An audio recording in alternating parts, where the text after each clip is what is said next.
안녕하세요. 스포츠 알려주는 남자입니다. 오늘은 8월 1일 K리그 4경기 알아보겠습니다. 최근 흐름과 경기 예상, 그리고 최종 코멘트까지 준비했습니다. 영상은 매일 고정적인 시간에 업로드되니 구독과 좋아요 부탁드리며 국내외 전경기 유료 분석 자료와 최종 조합은 조건 없이 스알람 멤버방에서 무료로 드리고 있습니다. 적중률 높은 정보 공유 소통방을 찾으셨다면 고정 댓글 확인하시고 바로 입장하세요. 자, 그럼 경기 분석 시작하겠습니다. 첫 번째 경기는 8월 1일 20시에 시작하는 K리그의 광주FC 대 성남FC 경기입니다. 먼저 광주FC 살펴보겠습니다. 이전 라운드 강원전서 3대1 승리를 거두며 꼴찌 탈출에 성공했습니다. 리그 8경기에서 승리가 없었는데 비교적 빠르게 분위기 반전을 만들어냈다는 점이 고무적입니다. 스코어뿐만 아니라 경기력 개선점 역시 확실했습니다. 높은 수준의 에너지, 레벨을 갖고 연승 도전을 노릴 만합니다. 우선 공격력이 폭발했으며 주력 선수인 엄원상이 대표팀 차출로 빠진 상황서 송승민이 대체 자원으로 활약하며 공백을 최소화했습니다. 측면 밸런스가 맞춰지니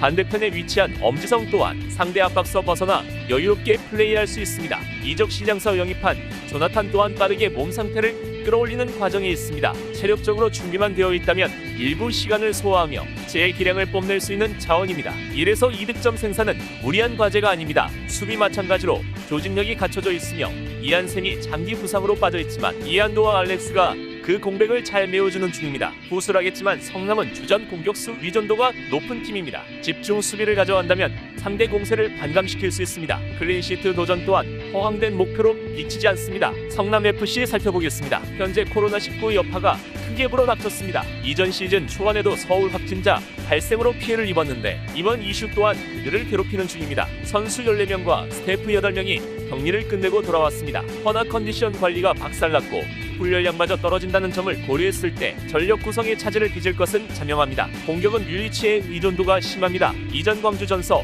혼자 멀티골을 터뜨린 좋은 기억이 있지만 광주 수비진 조직력이 높아진 상황서 다시 그의 원맨쇼를 기대하긴 힘들겠습니다. 부시와 박용지가 꾸준히 라인업에 이름을 올려도 경쟁력이 떨어진다는 점은 부정할 수 없는 사실입니다. 무득점에 묶여도 이상한 그림이 아닙니다. 실전 감각마저 떨어지는데 광주가 후반기 일정을 시작한 반면 성남은 코로나19 이슈로 후반기 출발을 하지 못했습니다. 후방 자원 개개인 역량은 뛰어나지만 수비 조직에 큰 문제를 일으킬 것으로 전망합니다. 이래서 이 실점 허용은 불가피합니다. 최종 코멘트는 이렇습니다. 이전 라운드서 반등에 성공한 광주가 연승 행진을 잇고자 합니다. 물론 이 흐름이 이어질 수 있을진 의문이지만 성남 마찬가지로 부진이 깊은 데다 코로나19 여파가 크게 작용할 전망입니다. 수비 조직력이 선결돼 있고 다양한 공격 패턴을 만들 수 있는 광주가 주도권을 잡고 경기를 풀어갈 것으로 보입니다. 광주 승 핸디 마이너스 1.0 무승부 2.5점 기준 언더를 추천합니다. 두 번째 경기는 20시에 시작하는 K리그 1 대구FC 대 포항 스틸러스 경기입니다. 먼저 대구FC 살펴보겠습니다. 이전 휴식기 AFC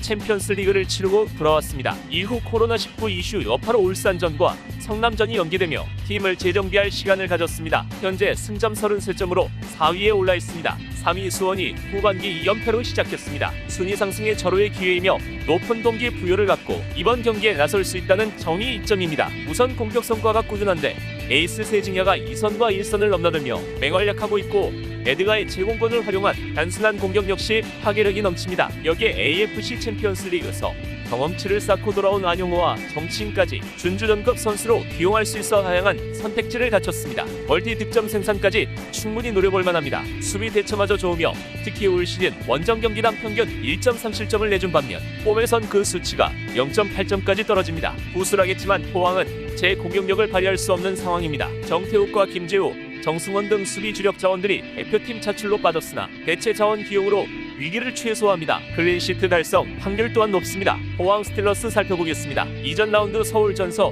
0대1로 패했습니다. 부진이 워낙 깊은 팀을 상대로 승점 확보까진 무리가 없을 것으로 예상했는데 그 이상의 졸전을 펼치며 무너졌습니다. 현재 이적 시장 자금으로 구단 내용이 깊습니다. 이번 경기에서 분위기 반전에 성공할 수 있을진 의문입니다. 설상가상으로 부상 여파도 크게 작용합니다. 이광혁이 장기 부상으로 좀처럼 피치를 밟지 못하고 있는 상황서 팔라시오스까지 부상이 길어지고 있습니다. 임상혁 혼자서 측면을 책임지기엔 하중이 큽니다. 설상가상으로 이선 공격수 크베시치 또한 부상으로 이탈했습니다. 중원에서 전방으로 전진이 불가합니다. 이전 경기에서도 중원에서 측면으로, 측면에서 중원으로 유자 형태로 볼을 돌리다 공격을 마쳤습니다. 득점 생산의 험로가 짙어 보이며 그렇다고 수비가 강한 것도 아닙니다. 권한규 전민광 센터백 조합이 후방 중심축을 잡지만 올 시즌 기복이 다소 있는 편이고 일선의 압박이 쉽게 맞아떨어지지 않으니 삼선 라인과 풀백 하중이 높아지는 악순환이 나옵니다. 1에서 2실점은 여유롭게 열어두는 편이 낫습니다. 최종 코멘트는 이렇습니다. 부진이 예사롭지 않은 포항이 이번 라운드서 다양한 전술을 가미해 분위기 반전에 나섭니다. 하지만 선수 이적권으로 구단 내외적으로 흔들리고 있고 선수 부상 여파까지 겹쳐 경기력마저 정상이 아닙니다. 상대에 저항할 재간이 없습니다. 호조의 전반기 마무리를 짓고 AFC 챔피언스리그 토너먼트 진출까지 성공한 대구 상승세가 매섭습니다. 90분 내내 주도권을 잡고 상대를 몰아칠 전망입니다. 하지만 대구 단독 득점이 유력합니다. 기준점 2.5점, 원오버 배팅엔 신중을 기해야겠습니다. 대구 승, 핸디 -1.0 대구 승, 2.5점 기준 언더를 추천합니다. 세 번째 경기는 20시에 시작하는 K리그의 안산 그리너스 대 전남 드래곤즈 경기입니다. 먼저 안산 그리너스 살펴보겠습니다. 이전 라운드 김천전서 0대1로 석패했습니다. 후반 종료 이전 페널티킥 찬스가 있었으나 아스나이가 실축하며 승점 확보가 날아갔습니다. 이전 두 경기에서 전부 패했으며 시즌 중반에 비해 팀 에너지 레벨이 떨어진 상황서 선전을 기대하기 힘듭니다. 연패 기간 득점 성과를 올리지 못했습니다. 이상민과 이화세가 짧은 패스와 빠른 전환으로 일선의 힘을 보태려 하지만 패스와 크로스 성공률이 떨어지고 일선 자원들의 오프더볼 움직임 또한 잡음을 냅니다. 까뉴투가 부상 복귀했으나 아직 몸 상태가 100%가 아닙니다. 상대 수비 조직에 꽁꽁 묶이며 빈공을 반복할 것으로 점쳐집니다. 무득점에 그쳐도 이상한 그림이 아닙니다. 안산 특유의 끈끈한 수비 조직은 여전합니다. 수비진 구성이 많은 숫자를 더 상대 공격과 1대1 매칭이 가능하게 만듭니다. 또한 윙백 조합 마찬가지로 기민한 커버 플레이로 상대 공세를 유연하게 넘깁니다. 연재민 이전 라운드서 부상으로 빠져나갔으나 정도가 심하지 않아 출전에 큰 영향은 없습니다. 대량 실점을 내주며 무너질 경기는 아니라 생각합니다. 전남 드래곤즈 살펴보겠습니다. 이전 라운드 부천전서 2대1 승리를 따냈습니다. 점유율 34대 66 슈팅 수 8대 18로 열세를 보였으나 공수 집중력을 높여 승점 3점을 획득했습니다. 상대에 비해 팀 밸런스가 좋은 데다 1위 추격이라는 확실한 동기부여가 존재합니다. 이번 라운드 승리 확률을 높게 점칠 수밖에 없습니다. 우선 최근 5번의 맞대결서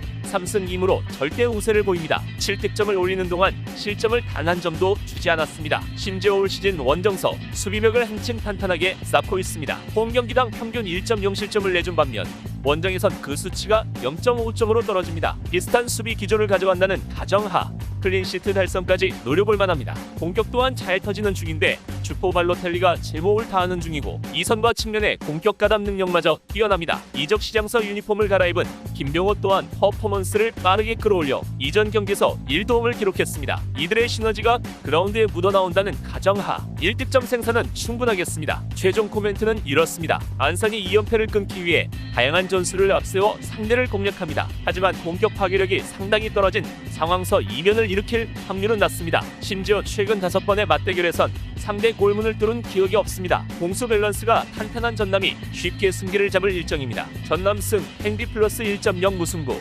2.5점 기준 언더를 추천합니다. 네 번째 경기는 20시에 시작하는 K리그의 대전 하나 시티즌 대 충남 아산 경기입니다. 먼저 대전 하나 시티즌 살펴보겠습니다. 이전 라운드는 안적 부산을 3대1로 완파했습니다. 점유율 자체는 밀렸으나 전반 초반부터 공격 효율을 높여 상대를 몰아붙인 것이 주요했습니다. 이전 안양전 승리를 포함해 2연승을 달렸습니다. 시즌 중반 부진을 끊고 제 흐름을 찾았다는 점이 고무적입니다. 이번 라운드 선전 가능성이 높습니다. 우선 공격력이 잘 터지는 중이며 최전방 공격수 바이오 부진이 심각하지만 파트와 박인혁이 그 역할을 대신하고 있습니다. 힘이 강한 스타일은 아니지만 몸놀림이 좋아 상대 수비 라인을 파괴하는 데 능합니다. 여기에 측면 자원인 김승섭과 신상은이 이전 경기에서 전부 골맛을 보며 자신감을 더했습니다. 일선과 측면의 시너지가 재구현된다면 멀티 득점 성과까진 충분합니다. 문제는 수비인데 이전 리그 5경기에서 전부 1실점 희상식을 해줬습니다. 3백과 4백을 혼용하면서 상대 부분 전술의 기민한 대처를 보여주려 하지만 오히려 혼란만 가중될 뿐입니다. 설상가상으로 주전 센터백인 이지솔이 이전 경기에서 경미한 부상으로